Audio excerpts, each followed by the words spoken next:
Welcome to the Just Us Rally Call to Action and Virtual Toolkit Kickoff. I'm Deanna Hoskins, President and CEO of Just Leadership USA. With COVID-19, everyone in the United States is currently facing a health crisis, a crisis that has already killed more than 175,000 individuals. But for formerly and currently incarcerated people, COVID has revealed what we already knew. We're fighting for our lives. State and federal government have not had emergency management plans in place that preserves and saves us in the case of man-made and natural disasters, but there has never been anything in place for those incarcerated. During Hurricane Katrina in New Orleans, there was an evacuation plan for cats and dogs with the Humane Society, but none for the individual inside correctional facilities. We're seeing this over and over again. We're seeing the same legacy of slavery all over again. So what's the solution? As many of you know, in June, Just Leadership USA launched the Just Us campaign. It is a national call to policymakers to decarcerate the US by immediately adopting federal and state policy recommendations to save incarcerated people's lives. What do we mean by decarceration? What can correctional facilities do that their hands are bound by judiciary and legislative? Simply releasing people who are serving time on parole violations and have not committed a new crime.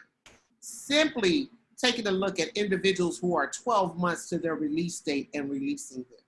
Simply evaluating the actual vulnerability of correctional facilities that sit in communities, that the community is not compliant to the recommendations, because this is an outside-in disease. And until we address the outside issues of people coming into the facilities, we're going to continue to see the spread, especially in older facilities.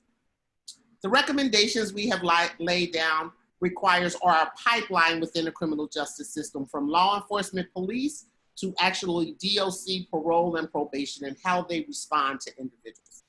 Because of your help and expertise, the campaign has been a success.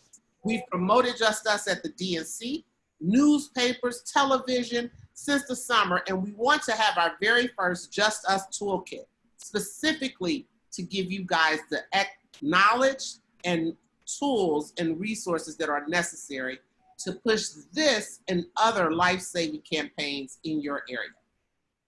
Tonight, we will walk you through the toolkit. We'll answer your questions. We'll give you information on the phases of our campaign. I just want to thank you for tuning in, and thank you for being a part of the Just Us campaign. And I'll now turn it over to Ronald Simpson-Bay. Thank you, Deanna. Thanks for that warm welcome, and good evening. I am Ronald Simpson-Bay, the Director of Outreach and Alumni Engagement for Just Leadership USA.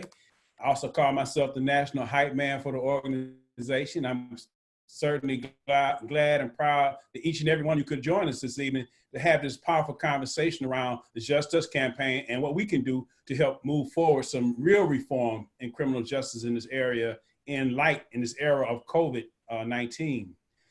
Deanna just outlined some of the importance of the Just Us campaign and what we're trying to do. But for us also, the importance of the leaders' involvement is of utmost consideration for us, because we believe that those closest to the problem are closest to the solutions, but furthest away from resources, power, and opportunity. So those of you who are directly impacted, who have been in jails and prisons and impacted by the incarceration system, know firsthand the challenges that people inside are currently facing in light of this COVID pandemic.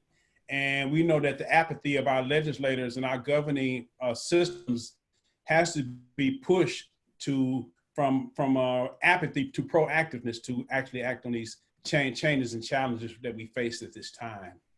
So without further ado, I would like to introduce to you three of our powerful panelists, I should maybe four, who are directly impacted, formed, incarcerated, and are national leaders in their own right.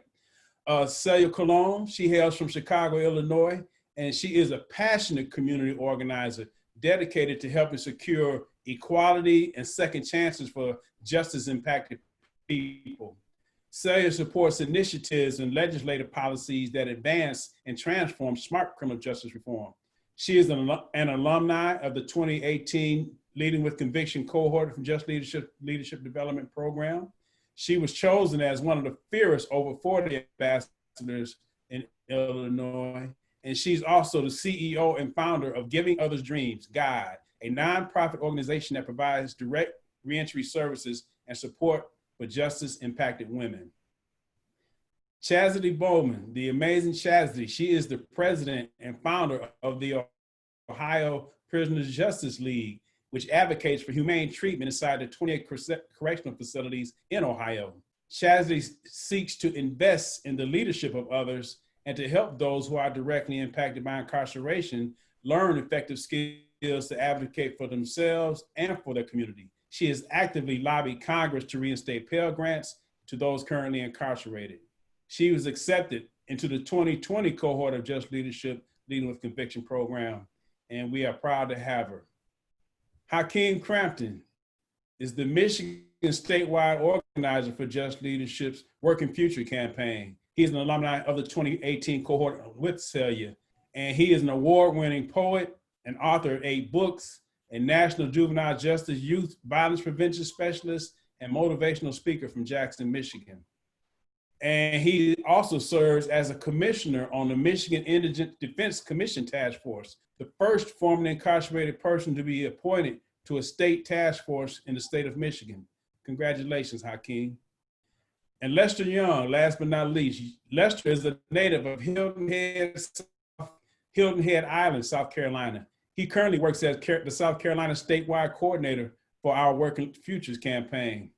Through his work, Lester has been successful in getting 5 cities in South Carolina to adopt and implement ban-the-box measures to allow formerly incarcerated people to have meaningful job interviews without being automatically excluded because of the box.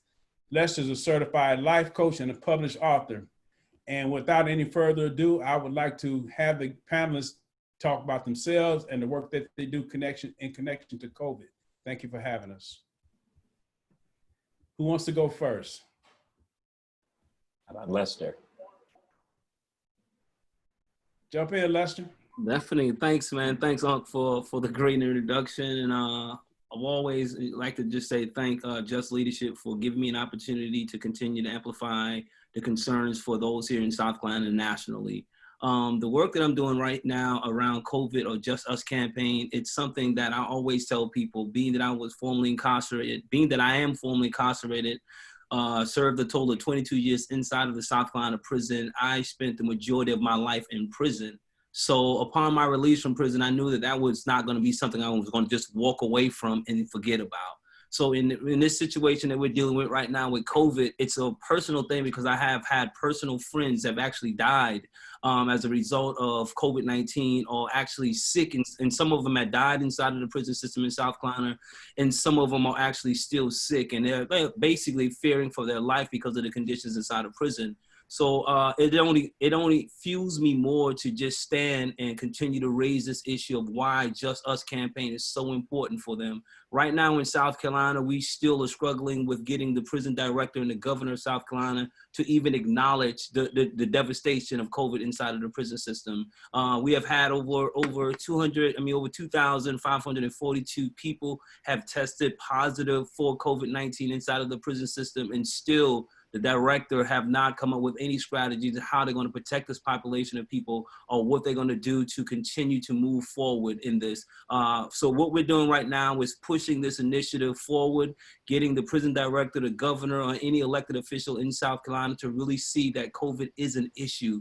You know, because it's so often that we hear people talk about COVID in the society. We hear them talk about why social distance is so essential, why the PPEs are so essential on the outside, but no one's really talking about why. I mean, what are the steps to protecting that population of people inside of the prison? So this is where I stand with this. Is why I will continue to stand and amplifying the concerns for those inside of the prison, because as I said, I spent the majority of my life in prison, and I believe that this Just Us campaign, the toolkit and everything that we are offering, I truly believe it will help change the whole structure of not only the prisons in South Carolina, but across this country. And again, I just thank you guys for giving me this opportunity to share this. Thanks so much, Lester. That's real powerful. Chastity, would you mind jumping in? Sure. So thank you for having me here. and for highlighting, you know, what we're trying to move and do here in Ohio. So currently, Ohio Prisoners Justice League, we started back in March whenever the pandemic first hit. And we decided that as loved ones of those who are incarcerated, we had to be a little bit more proactive than what we saw the governor and the director of prisons actually being. So we knew that what we were hearing in the media, what we were witnessing in the media was not actually what we were hearing from not just my loved one or my team's loved one, but across the board, across the state. So we created Ohio Prisoners Justice League, and we decided that we would start calling the prisons every day. So we strategized and came up with a list of questions that we would call, like, are you testing someone? How many cases do you have? Positive cases, negative cases, anybody in quarantine? And we have done that and still doing that to this day. We began collecting that data in May, and we collected data of every single phone call that we call and everyone that we speak to. As things began to progress and the governor decided that he would do a COVID judicial release, where they would release a certain amount of people due to criteria through this special release. Well, what we were seeing was they were denying people who didn't have anywhere to go once they returned home. So we formulated this packet, and in this packet, we would put a reentry form in it that we created, like, who is your support system? Where do you have any means once you come home? And that's just in a nutshell basically what the reentry packet says. So that way, if you know, we could present it and say, hey, we have 500 people right here that have somewhere to go, they have a support system, they meet your criteria. So these were the questions that we were asking. So we were just listening every day on the governor would do a 2:00 press conference, and we would listen to every barrier that he would put in place when it came to prisons, and we just created doors for that. We were able to put 1,500 reprieves on his desk. We collected them, sent them to family members. I had team members in the rain making sure that families had this paperwork, because the governor can grant a reprieve, he can grant a pardon and clemency. So we were trying this avenue to try to purge the system so that they could properly social distance and possibly eliminate the problem. Well, where we ran into a problem there is he gave the power to the parole board. He gave the power to the parole board to deny and grant those reprieves. And as we know, the parole board is not very forgiving. So we weren't seeing anything there. So we decided that we would start keeping track of how many people were being denied judicial release, COVID release, what county, what judge, and you know, how many denials we were getting. And we were seeing about a 97% rate of denials. Since the release that the governor put down said that there were a release of like 3,000 people, we're still trying to find that number. So what we also decided was these families are left in the dark about how they can advocate for their loved ones. So what we did is we were training the families that came into our organization on how to effectively advocate for your loved ones. A lot of people didn't know that they could just call the prison. They didn't know that that was an option. So we began to do that. We began to give them services as far as legal advice. We had a couple attorneys that came onto the team that just did legal advice pro bono.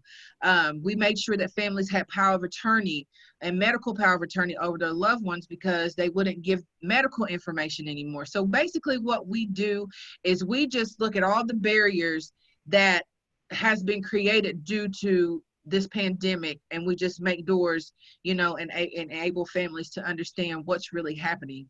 Right now we have over 5,000 cases, positive cases, and that's ridiculous. And what I want to leave here and say is, as long as there is COVID in these facilities, it will always be in the communities.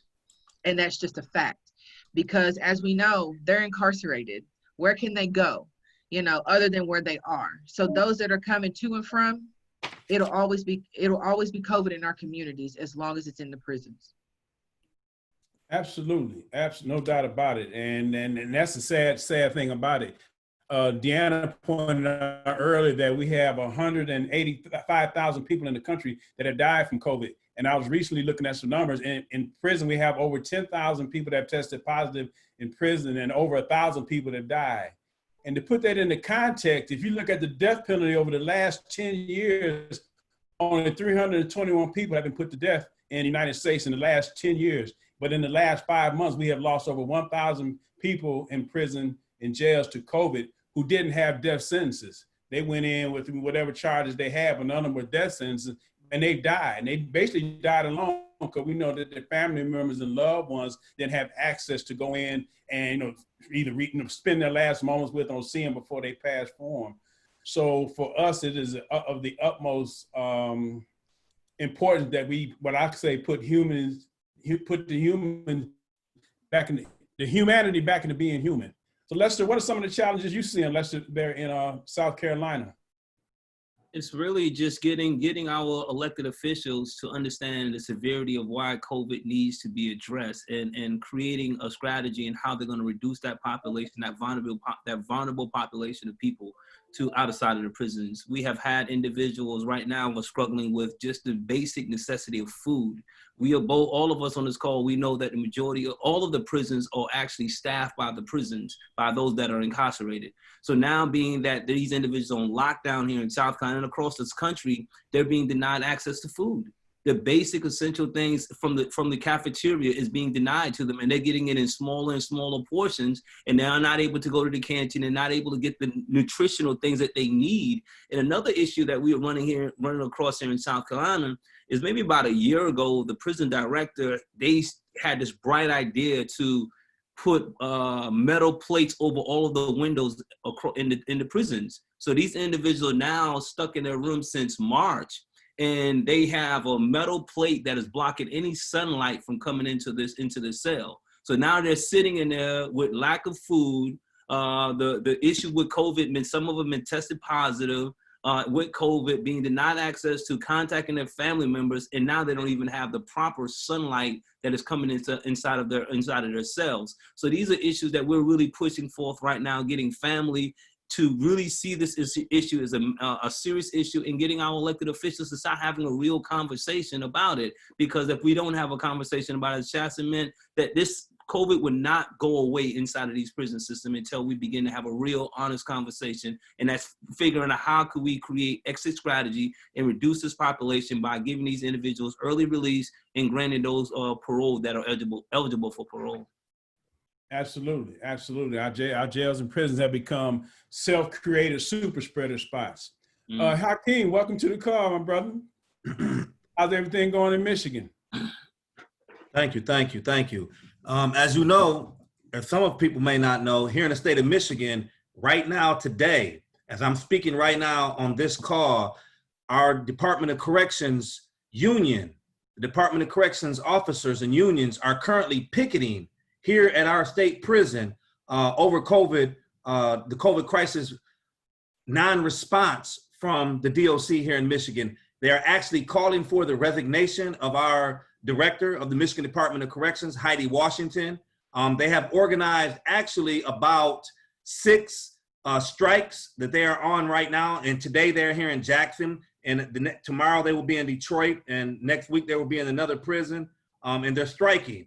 And that highlights a very critical point of this conversation, is that this isn't just a conversation that we as formerly incarcerated persons or directly impacted persons are actually having, because this conversation don't only involve us, right? It actually involves a segment of our community, our broader community, which is our family and friends and members of society who work inside corrections, who are bringing, for example, COVID-19 into the prisons, and then there's not a strategy there to maintain and properly deal with this crisis inside of a crowded facility. And then those correction officers who aren't COVID positive come in contact with inmates who have become COVID positive, and now they're sharing back and forth.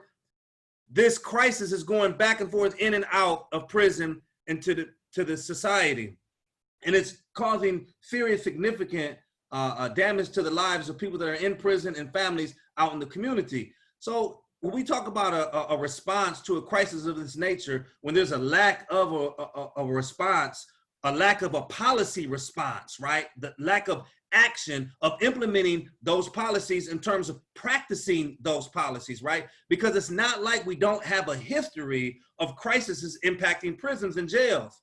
I'm gonna give you a direct example. Having spent 15 years in prisons, having spent a total of 15 years in prisons sent between different prisons in different states because of private prisons, right? So I was sent to Oklahoma private prison in 1998. Within a year, May 3rd, 1999, up to that point, it had been one of the largest tornadoes that had ever impacted Oklahoma. A series of outbreaks of 60, listen to me, 60 tornadoes swept across from east to west of Oklahoma. I was incarcerated at that time inside of a modern facility that required electronics to control every cell. Every cell was electronically controlled, so that when we lost power, that means that the officers didn't have the ability to unlock my door electronically. They had to physically come to my door and use a key to unlock me. But what happens when the entire power goes out of an entire facility and you only have so many correction officers there? We have food, clothing, showers, these things that are happening to people who are now locked inside cells who can't get out, who, when nightfall comes, who are locked inside dark cells, right? A lot of things happen in this condition, in these conditions, when there's not a policy and plan and effective. How do we deal with if this facility loses power and we have 300 inmates in this one unit, 300 in this unit, and we have 6 other units like that? We have prisoners spread all out. How do we respond to this to make sure they're getting the proper medical treatment they need, the proper feeding, nutrition that they need? Like, how do we assure these things? So policies wasn't in place when I was there. But what it points to me is this: when any of us first come in contact with a correctional system, one of the first things we do is this: we start to peep our surroundings and wonder, how are we going to get out? What if this jail cell catches a fire, right? So what I'm saying is that crises impacting prisons isn't new. A failed response to creating policies and implementing policies has been in effect for a long time, right? So just as long as crisis has been impacting prisons, failure to create policies and practices to redress these or address them when they occur has been just as long. So it's not new that COVID-19 is impacting us. Wow, that's powerful. I'm from Michigan. I didn't know the corrections officers were protesting like that. And I was on a call earlier with the people. That is powerful. That's a powerful statement. And it just goes to show how necessary, how much needed these revisions, these incentives, legislative incentives need to be put in place to address these issues. Chazzy, what's going on in Ohio as far? I know you really plugged in with the system there in Ohio. Could you give us a little bit more insight on what you're facing there? We've got a lot of resistance coming from the governor, a lot of resistance coming from the director. They spend more time and resources concealing the problem than they actually do fixing the problem. That's the problems that we're facing. Each facility has its own structure. They have their own plan. Yes, there is a standard plan across the board that ODRC has set, but each facility is running their own plans. And so every day is different when we talk to different people. One facility, some of them are taking to do JPay visits. Some of them are taking them downstairs to do them. Some of them are allowing it still in the pods. Like, there's not a plan. Everybody's kind of all over the place, but I think that is so powerful that in Michigan that they're doing that, because I hope that catches fire, because that's something that we were trying to figure out. How can we merge the lines with correctional officers and families? How can we bridge that gap to where they will come forth and break the code, because they're still holding tight to a code of silence, even though they're suffering. But what we are finding is that the administration they're getting weary. They're getting very tired. And so they're talking more to us. And they noticed that. So now we're not allowed to ask COVID-related questions. They gave us a 327-page declaration, and we're supposed to refer to that. So we were getting somewhere. you know, but we see a lot of resistance. It's like they don't care, you know. So we just keep fighting. We just try to find other loopholes that we can sink in, because they're sticking to a code here. And it's like trying to break that code it's like trying to break the Da Vinci Code, should I say. Yeah. Here in Michigan, that code was broken because correction officers actually started dying simultaneous with inmates here in Michigan dying. And they said, you know what? No. We're not going to continue to put our lives and our families in jeopardy when the DOC has an opportunity to address it, and they're really not addressing it. They're actually acting like they have a policy in place, and they're acting like we're addressing this and we're keeping people safe.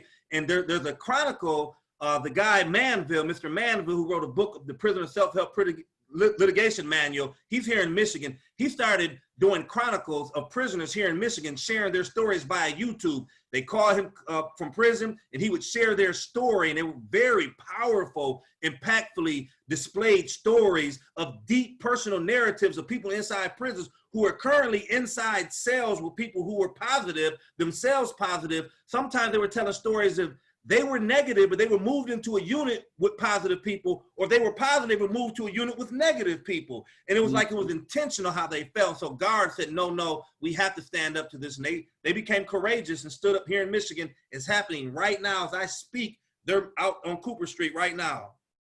Wow. I like that. Well, thanks for that. Is powerful. Thanks for sharing that. At this time, man, I don't even know what to say behind it, but thanks for putting us in tune with that.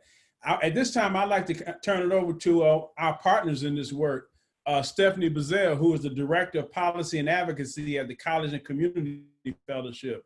She is powerful in advocacy work. She's part of the Brain Trust here making this happen. She's partnering with Deanna and us to come up with these legislative provisions, and I'll turn it over to her to give a presentation. Thank you so much. That's a really hard act to follow, but actually leads into a lot of why we got to how we got to the policy that was developed that we're going to briefly discuss today.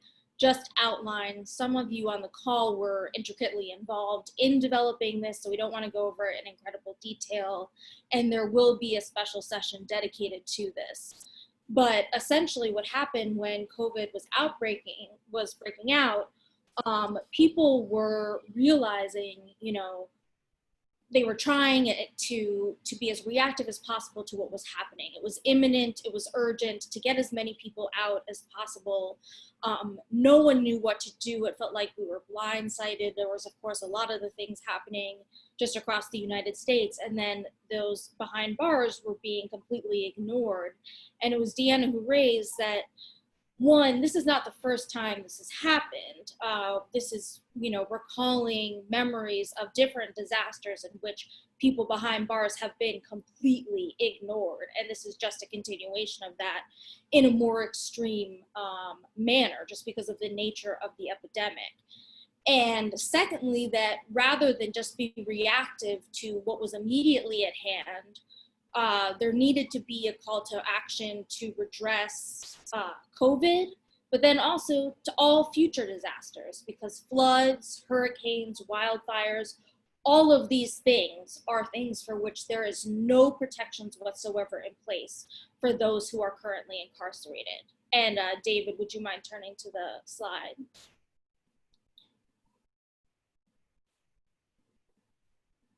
So in the next slide after this, so we began to kind of facilitate a process of pulling together what were best practices coming out of states. Unfortunately, we found in no states was there anything that was even close to an actual policy. Like Hakeem and Chazidi were saying, there was a pretending that there was policies in place. The problem being that there's so little transparency and there's so little demand for transparency that it's really hard to hold anybody accountable, because you don't know what's happening inside. Nobody does, except for formerly incarcerated people who are able to be in touch with those on the inside to say, hey, what's happening?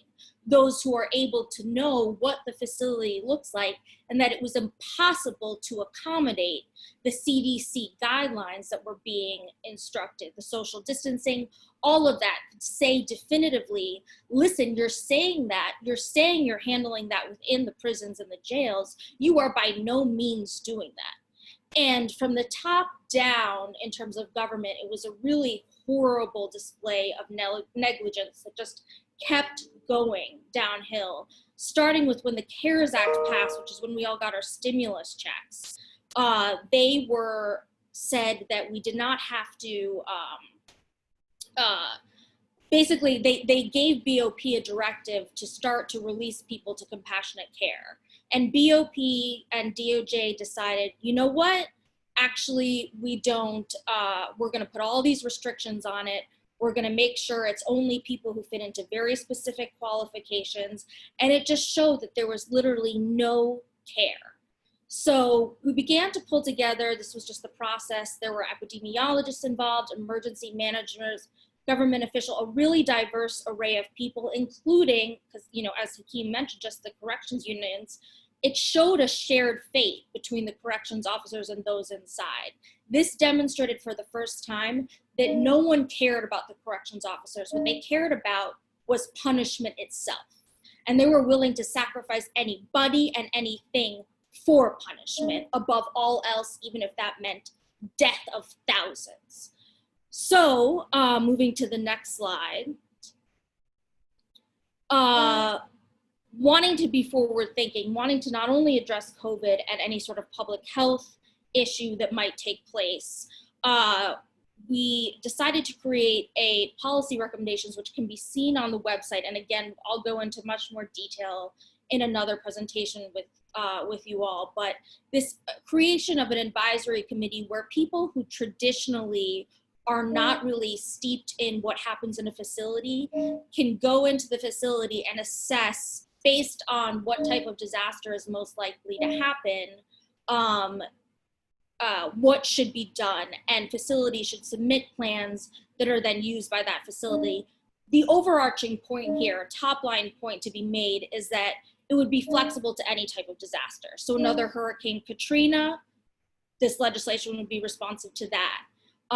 We knew as the wildfires came, like they just did in California, we would be doubly devastated with COVID now and that, because although there are no plans in place to redress the lives of people who are formerly incarcerated, they are part of the state's plan for their use of labor to fight emergency planning in almost all 50 states. And that was confirmed by a sociologist that we spoke to who studied this extensively. Next slide.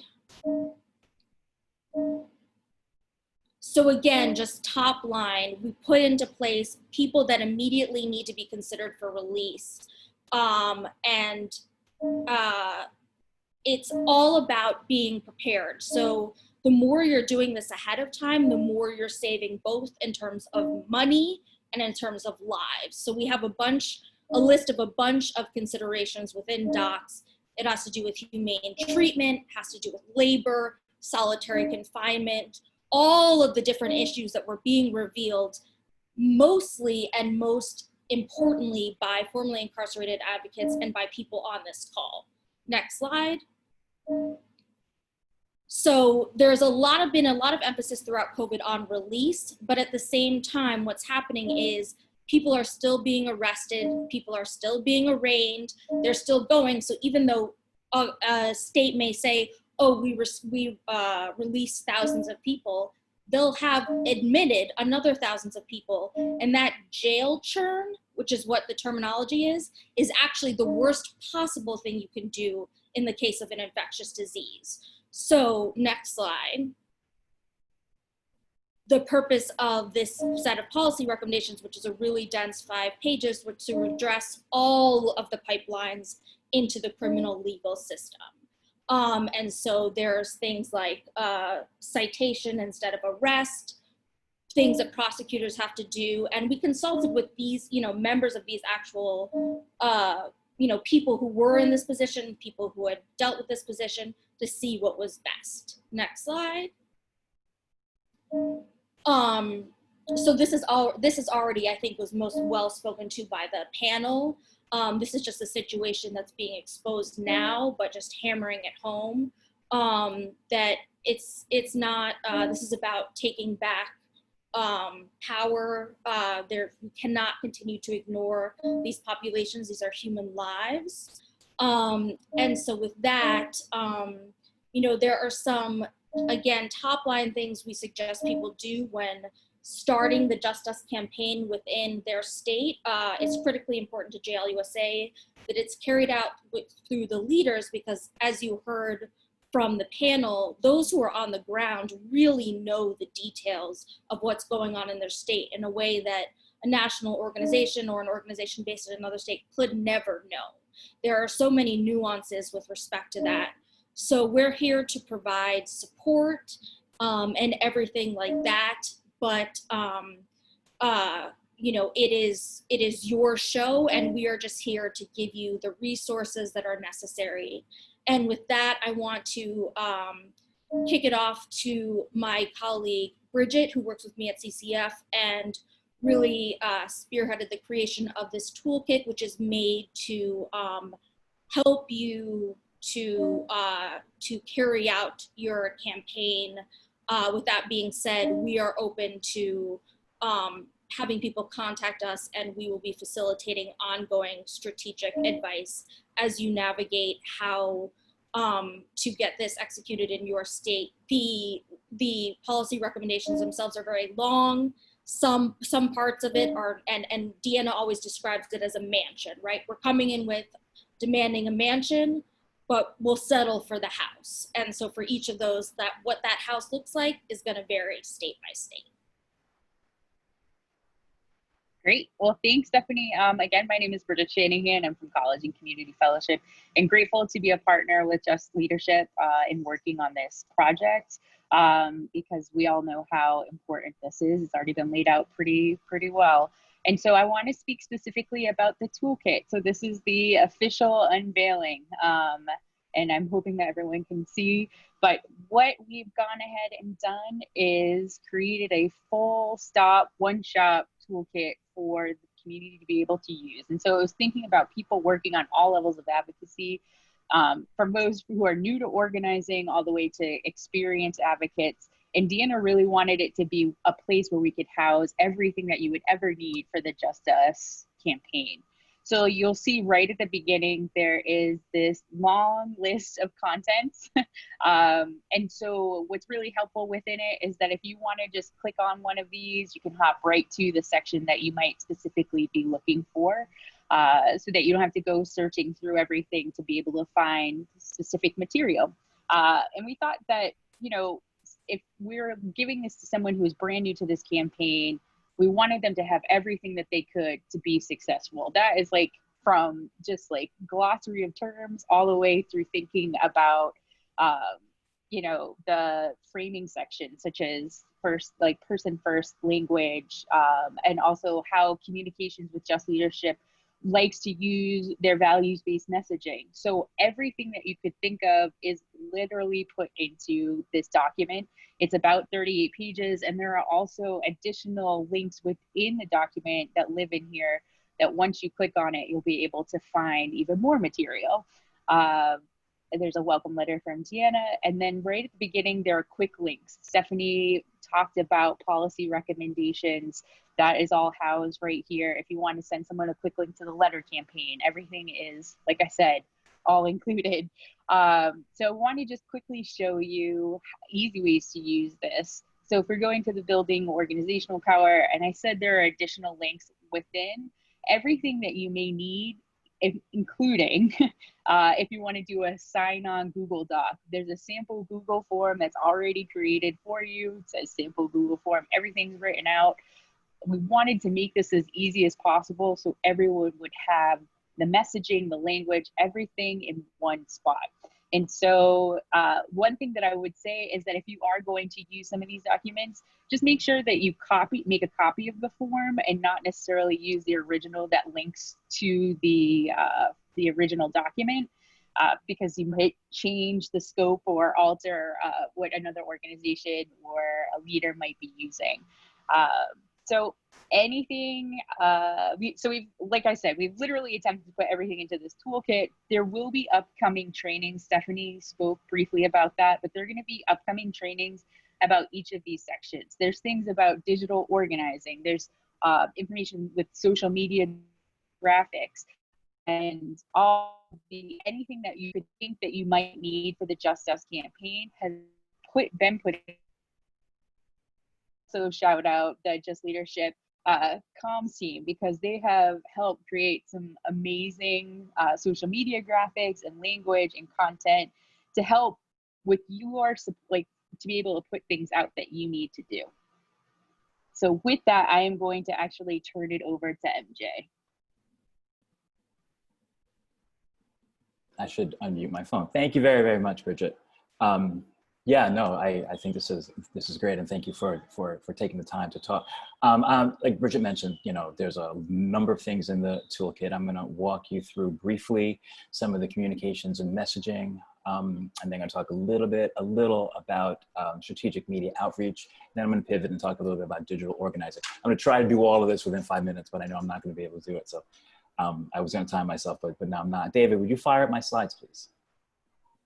So yeah, Bridget and Stephanie were talking about VPSA, and it's a fundamental form of messaging that I love and I believe in, and I'm happy that JL USA does as well. For those of you who don't know, it stands for Value, Problem, Solution, Action. Next slide.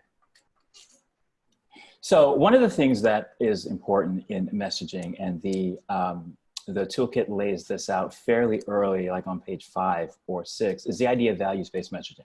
Is the idea that audiences respond better to our messages and our values when we frame them in a way, in a form of universally shared values. So as you can see on this slide, you know, a lot of times we're used to talking about policy, right? We're talking about community development block grants, we're talking about the Fair Sentencing Act, the First Step Act, 3 strikes laws, that's fine.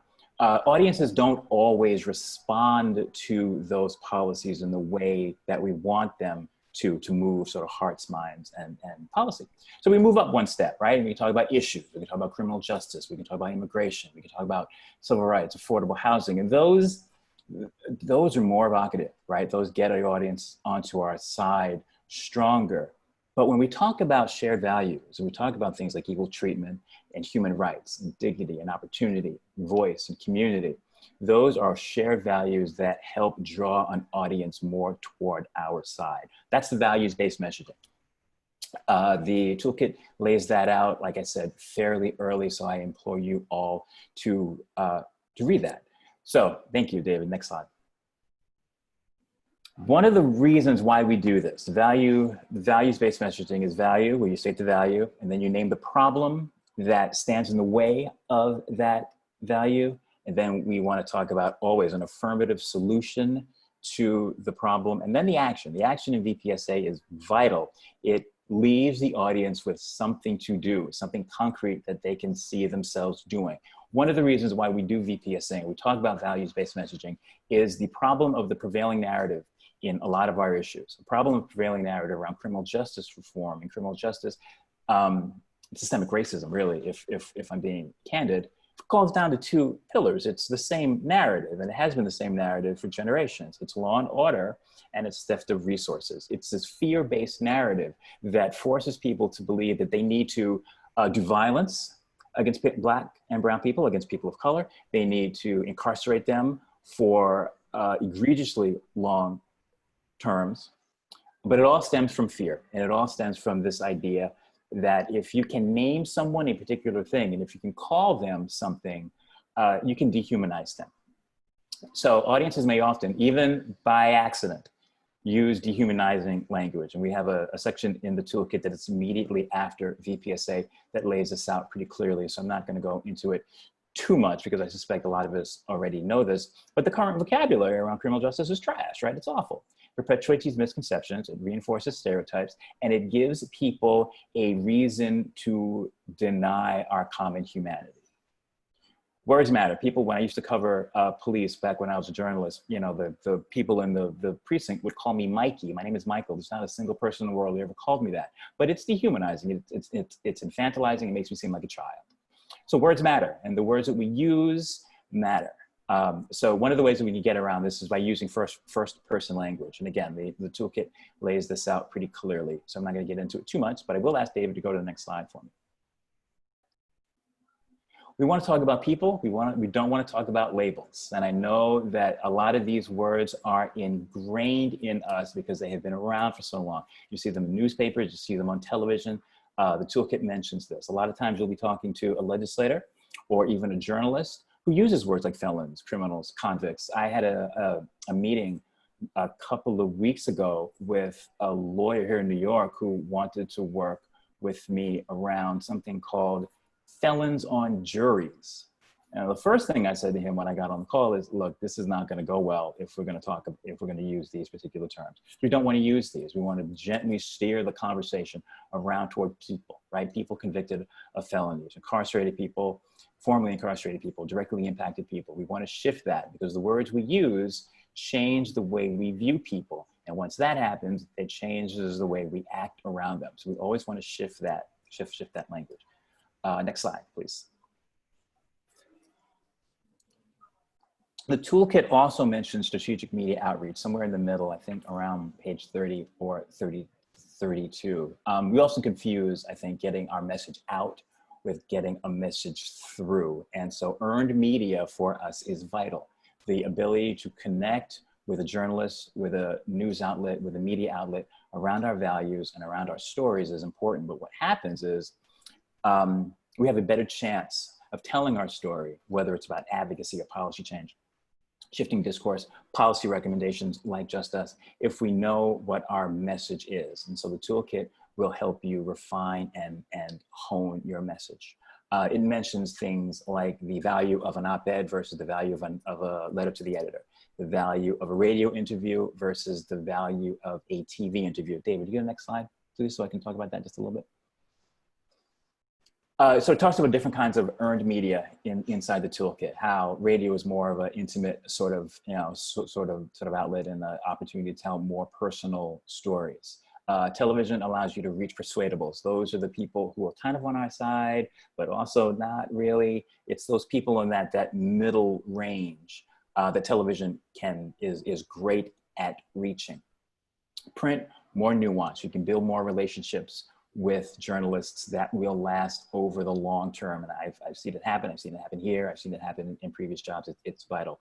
And then there are op-eds and letters to the editor, where you have more control over your story.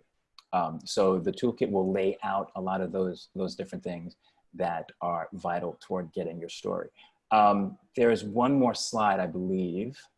If there's not, okay. So I want to talk about the toolkit, but I also, go back for one sec, thank you. When these stories are out, what do you do next?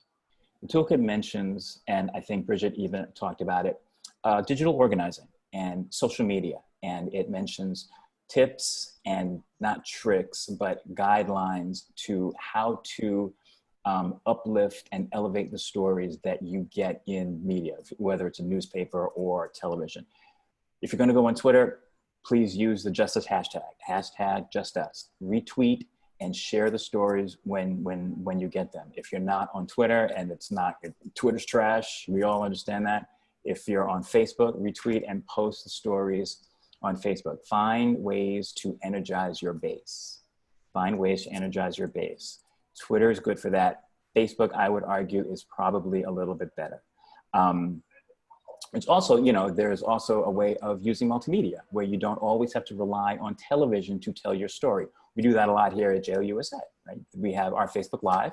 What you're looking at right now is going to go on our Facebook page as streaming so that we can connect with audiences more. So there are other platforms that are phenomenal for doing streaming. There's Zoom, obviously, but there's also StreamYard. The toolkit mentions a lot of these different platforms. So again, know your message, VPSA, strategic media outreach, understand the pros and the cons of different media outlets. And then once those stories are out, it's imperative that you uplift those stories via social media on whatever platform you are comfortable with going forward. I think that was it for me. I want to go to the next slide, please. View the full toolkit here at the link. Learn more about us at the Just Us website. Our letter campaign is there, so please click on that to send a letter to your legislator. And I think I want to open it up, or we want to open it up to questions if we have some. Yeah, before we go to Q&A, Michael, a couple things I want to point out. You just, to our audience, you just mentioned the letter campaign. One of the easiest ways to get your network and your base engaged is this letter campaign. It's super simple. If you click on the link and it'll take you to the letter campaign, if you type in your address, it will automatically tell you who your legislators are in your district. And you just click on their names and send a letter to them. It's as easy as 3 or 4 clicks. And you can share that link with your constituents, and they can do the same thing. And people always wonder, how do I write letter to my legislator? We make it so simple. It's a couple of clicks, type in your address, and you're done. So that's one way to get them involved. Another thing I would like to make sure that you guys are aware of, this legislation push that we're doing, it hasn't been done in any state in the country. This is virgin fertile ground. There has been not a single emergency management policy put in place across the country. So this is brand new territory. If you're new to advocacy, this is a perfect issue to get your advocacy wings up under you, because we're going to walk you through step by step. We're going to have some additional training going forward on the different aspects of the campaign and communication and policy and advocacy. We got our team ready to do these trainings, so we stay tuned, watch your emails. And at this time, I would like to entertain or open the floor to questions and answers, Q&A. Who has comments or questions they want to share? How are we doing the questions, Mike? Are we doing the chat box, or are they asking verbally? Chat box is fine. Okay. So jump in the chat box. What's your questions? Talk to me.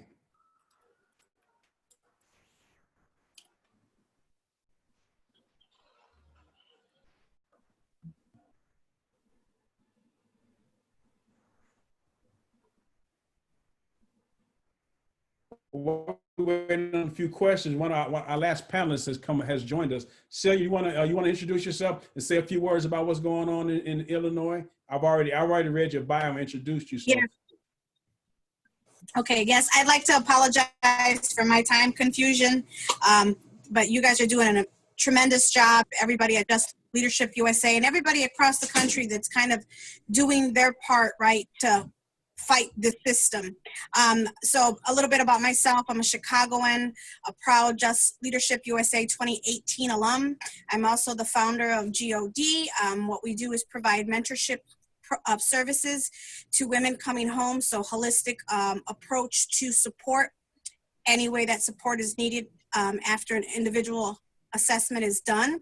And through our community partners, we're able to provide them direct supportive services, whatever that looks like, whether it's housing, counseling, substance abuse, parenting classes and things like that when they come home. Also, we provide them with immediate welcome home care packages and some mutual fund to get them going.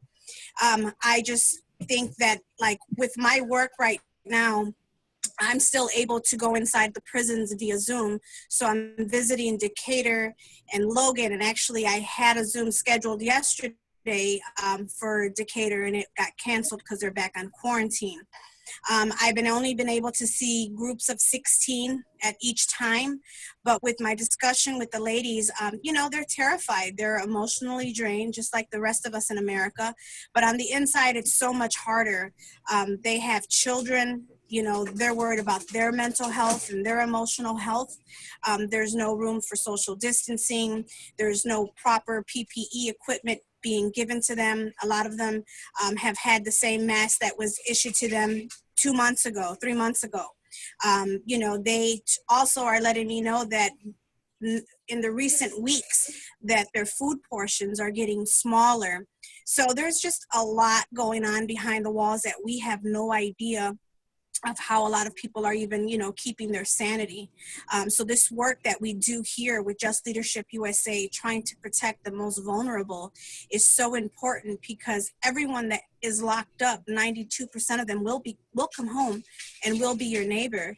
And these are people that are missing from the community, that have a place in the community, and we should care about their well-being and their health, because it also affects us. It affects us in so many ways. So thank you for the time. I don't want to take up too much of anybody's time in case there's questions. Again, apologize for being, thank you for all that you guys are doing. Please support, follow us, or support the local people in your state or community that are doing the work. Thank you. Thank you, Celia. We have two questions in the chat box. And the first one is, Cherie asks, we mentioned a legislative campaign. Do we have a template for individual states on legislative language? Stephanie? Yes, so as it is right now, we do not necessarily, it was created with the intent of being adaptable to that particular state. That said, we do not have 50 separate templates. This is the same template we're bringing actually to a federal senator right now, and have been in ongoing conversations with for several weeks.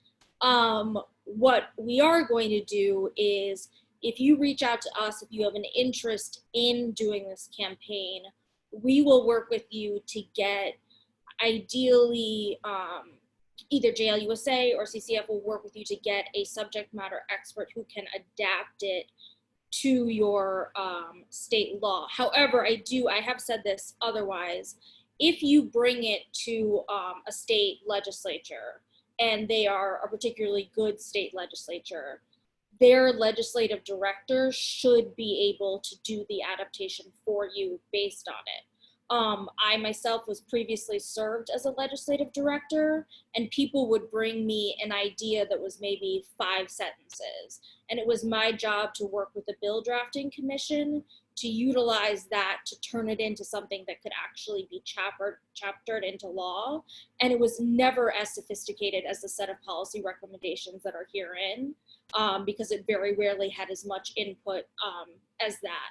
And so we've already been going through this process in New York with different people negotiating with legislators, and they're able to bring it back to the bill drafting commission, of which there is a comparable institution in almost every state legislative body. So I would actually recommend starting there. If they're saying they need more things from you, we can circle up and strategize and figure out how to deliver that. But really, that should be your first stop. Thank you, Stephanie. Taylor has a question for the panel. She said, I would like to know, is this topic that we say, will it help the incarcerated people? I guess she wants to know, how will it help people that's currently incarcerated if we get these laws or these legislations passed? So what would happen is, well, there's a lot of ways in which it would. It actually depends on almost every single line has a purpose and intention. Not almost, every single one was meant to do that. So what we, in all of the ways in which it would help, it would release many people. It would provide safety and sanction to others. It would stop the use of a variety of tactics that we deem to be dehumanizing. So immediately, if put into effect, it would actually help with COVID significantly, especially since we do not separate people based on offense, as they have been doing in many states, and that's a big problem that we have. Our determination for how it's made is your susceptibility to the particular disaster, not violent, non-violent. We all know that's arbitrary, and we all know that's highly racialized, and even within one state, one DA might give several people, some things that are considered violent, non-violent. In New York, several offenses that are classified as violent don't actually involve any, the commission of even a violent act. It's like, if you have a weapon and in the room, that's a violent offense, and it's all different everywhere. So it's completely inequitable, and we have a different standard. So it would immediately help. It would immediately help people, and it would be helpful for COVID. And then it's also, as we are moving in now to the season of Tropical Storm Isaias just happened. We have, I believe, Luke is coming, and we had the horrible wildfires in California would help with that as well. And in the talk in which we delve deep into the policy to make sure everyone feels like they can confidently speak to it, so that they can then go through to comms, like what Michael is talking about, and being able to talk freely to the media. We want to make sure that people feel confident in the material itself. We will go over those details in, with people, and allow any answering of questions as much as possible, and would encourage you to first read through the set of policy recommendations. And then there's questions that will come to mind, like, how does this get funded? Where does, what happens if they don't agree that if they release a bunch of people, that none of them will get remanded? All of that stuff we'll talk through with you on a much more technical level. And that will be, Deanna will be in that inaugural meeting. She's very, very much a policy wonk and wants to be involved in that section. Thank you for that answer, Stephanie. We have another question from Shron Rucker. Shron asks, what is the first step or advice you would give a person brand new to advocacy and wants to join this fight?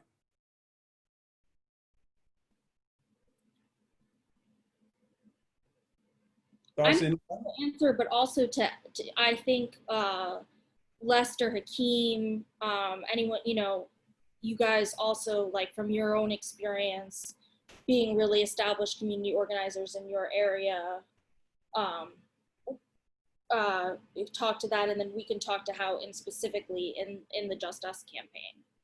I think my first advice would be is just really just getting familiarize yourself with the issue. Like, take this toolkit. One of the great things you have, you don't have to like try to reinvent this wheel.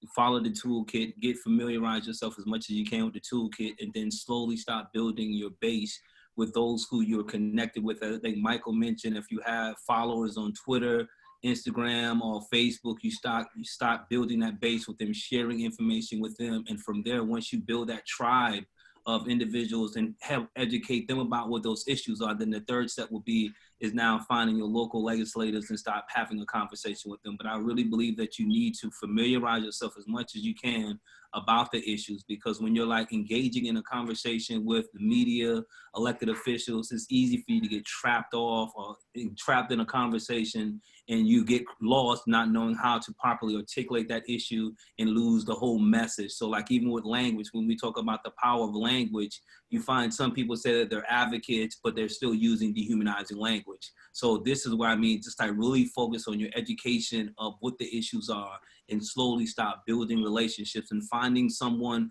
who's already doing the work in your area. Connect with that person so that they can continue to coach you and educate you on the effective way of organizing advocacy around the issues that really matter. Hakeem, you got any thoughts on it? Get to my unmute real quick. I was responding to a private message. Yeah, doing this work, being acutely aware of how we are impacted in the community, families. There's not a single person that isn't impacted by what is happening to inside corrections, because we have at least a family member, a direct household member, someone connected to us that has had some form of contact with the system. And so it's really going to take us to really be passionate about build that stronger relationship with our community, because we have to remember what happened in America, that our communities and our families were manipulated to be disconnected from us, to join forces with the dominant narrative that we, people who have so-called broken the law, have been incarcerated, are throwaway people in society, are the people whom we frown upon and look out the corner of our eye and not necessarily give a second chance to. It's really, you go build your own opportunities. And if you make it, you make it. If you don't, well, you shouldn't have made the mistake in the first place 10, 20, 30 years ago. We have to break that bond, that connection to that systematic misrepresentation of us, that systematic narrative that has silenced us, removed our voice, and not even allowed us to have that kind of conversation at home anymore, because our communities at one point in time don't even want to hear from us about us. They want to just see us go into action. But we have to break that mold and get down and say, hey, you know, this isn't about me, about what happened to me, of the crime that I may have committed, the family problems that you are aware of about me. But this is about, in society, what is happening to people, communities, how we are impacted. And that type of messaging, right, that grassroots message, because that's where the grassroots is really at. It's in our households, right? We have to get into the trenches and really make that case with our family, because our families are the ones that ultimately support us and sustain us while we're incarcerated, should we go. But these are the ones that are being ushered to the polls to vote for people who are legislators, who are enacting policy. So we got to get to the families and get to our communities to say, how does policy really get enacted, started, and passed? It starts right here with this conversation you and I are having. So let's get down into the trenches of that dirty conversation with our families. Thanks for that feedback, Hakeem. Here's a question for Chastity and Celia. You guys may be able to answer this one. Maria asked, what suggestions do you have for new organizations that are affiliated with incarcerated women? I would say for new organizations that want to, you know, have gender-based, I would say, solutions, right? Find out who is doing that kind of work in your community, in your city, right? What organizations that are already established, you know, that are already doing the work, that already have the connections with IDOC or the Cook County Jail or whatever county that you want to get into, whatever jail you want to get into. Find out, you know, if the things that they're working on are things that you guys can either collaborate with or offer, you know, services to each other, and find, you know, share with them what your vision is, how you plan to assist them, right? It's all the same scope, the same mission, which is to end incarceration for women and to decrease the harm to women and children. So I would say the first thing is start researching the organizations in your community, in your city, in your state. Really focus on what your vision and what you're advocating for, right? Research that, like be well established with the laws that, you know, are affecting whatever you're advocating for, what's available, what's not available, who's really doing the work, and start building collaborations. It's all about connections and collaborations, because the people that have been doing this work, like here in the city of Chicago, we're huge, right? We're a big, huge city, but everyone that does criminal justice advocacy, we all know each other. It's a very small circle, you know, and the people that are boots on the ground, we know who's doing what in our community and in our city, because it's just not work. It's our lifestyle. It's our life assignment. It's something that we, as directly impacted women and men, are still going through, and our families are going through it, right? There's generational harm. There's system impacted people by thousands. A lot of people just don't come to the surface and are vulnerable and say, hey, yeah, I'm, you know, this is me that America's talking about. A lot of us don't like to do that, you know, and put a face to a number or a name. And we're out here because this has to stop. Like the way that prisons and jails and the systematic punitive justice system has been destroying families for centuries now, for years. It has to stop, and it starts with us. Thank you, Celia. Chaz, did you have anything to add to that? I would say I piggyback off of everything everybody says, but I think there's one step. If I could give any advice, is you ultimately have to think first, is this something that you want to do? Like, is your heart truly in this? Because something that nobody told me coming into this is mentally, it's hard, because you take on adverse trauma from people. So you really have to think about, is this something that I truly want to dedicate my time to, that I want to do, because it's not a problem that was created overnight, and it's not going to get fixed overnight. So if you're looking for a quick fix, if you're not in this for the long haul, then this may not be the space for you. However, if you have made that decision that this is the space for you, and you are in it for the long haul, and you have the heart for it, it is your purpose, then connect with someone that is in the realm that you're in. Your network is everything. Building your network, going into spaces like these, like right now, the young lady that just spoke, Celia, that's her expertise. So I would suggest when you're in these spaces, say, hey, can I get your email? Can we connect? Maybe she can't help you, but she knows somebody that can, and that can help you. So that's how it works. You just have to put yourself in those spaces. I know for me, I went to the Board of Elections during election time, and I talked to all the people that were standing out there giving out hot dogs and water because they were activists. I didn't know that's what they were, but I was interested in what they were doing. And now I'm in this space. So you just have to go in those spaces where people are. And when you come in these spaces, connect with us. I'm willing to connect with anybody. If I don't know, we'll find somebody that can help you. So your network is everything. Absolutely, absolutely. We have another question from Stephanie Cameron. And Michael, this may be for you. She asked, does the toolkit help identify or outline ways to gain national attention surrounding a particular topic? Sure, thank you. Yeah, that's a great question. Yes, it does. It outlines some very sort of top line ways of attracting media attention. I know, obviously, you know, the policy recommendations are, you know, they can be used federally and locally.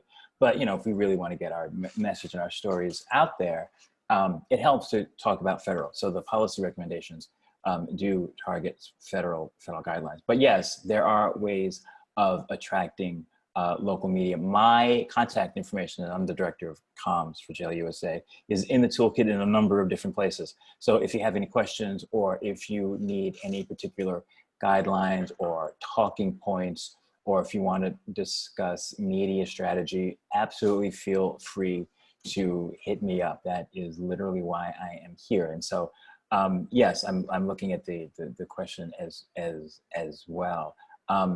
I do think there are some strategies that you can use to garner more media attention. Twitter, I hate to say it, is going to be your friend here. It's really easy just to do a basic Twitter search on media outlets and reporters who cover our particular issues, and then hit them up. At this point, the unpleasant, I will say this, even though this is going to be streamed on Facebook, the only good thing for media about this particular pandemic is everyone is indoors and everyone is looking for stories to tell. And so it is easier to make contact with reporters than it has been in the past.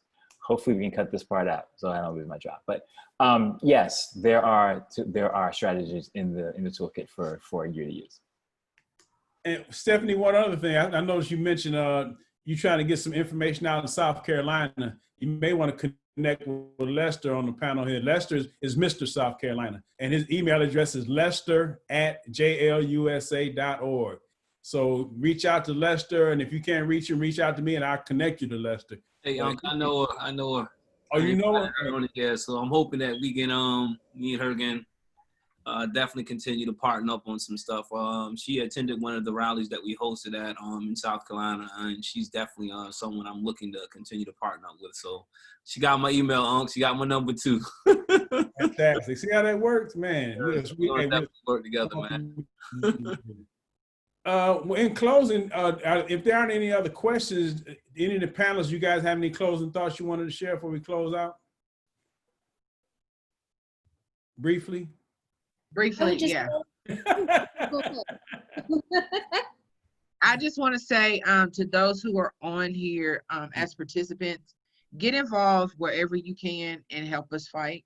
Like I just said a few minutes ago, this can be very draining, it can be tough, and it can be hard, but get involved. There's a space for everybody. There's plenty of work for everybody to do. So find your space, get involved, because we need you. We need you to be a voice for the millions of people across this country who are currently incarcerated. They need our voices.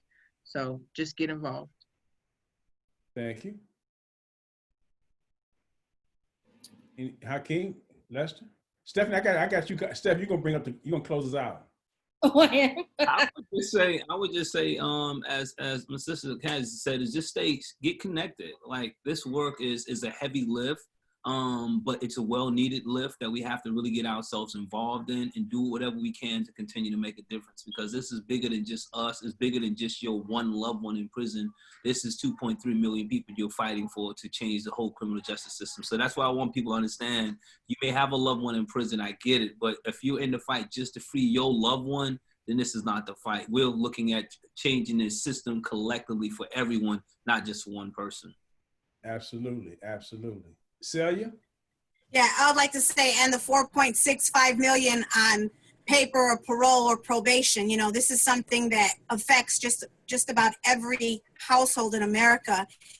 And until they start seeing it as their problem as well, you know, a lot of times people in America don't look at the social and structural harms that are in plain sight that live in my community, right? And sometimes the illusion of choice.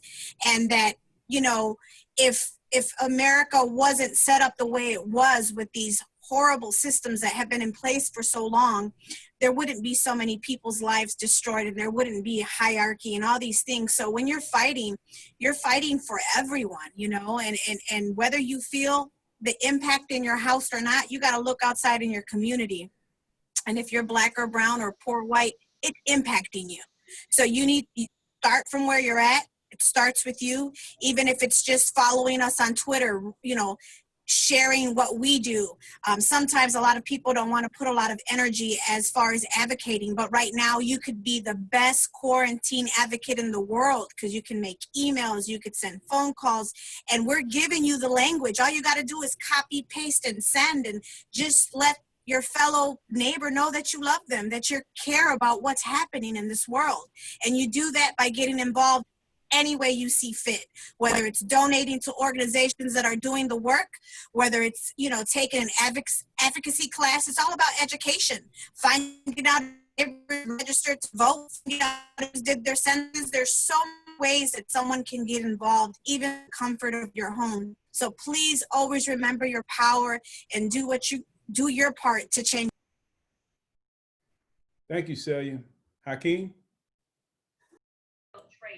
I didn't really have nothing in closing, but, you know, I second everything everyone has been saying. And man, let's get this work done. Let's make it happen.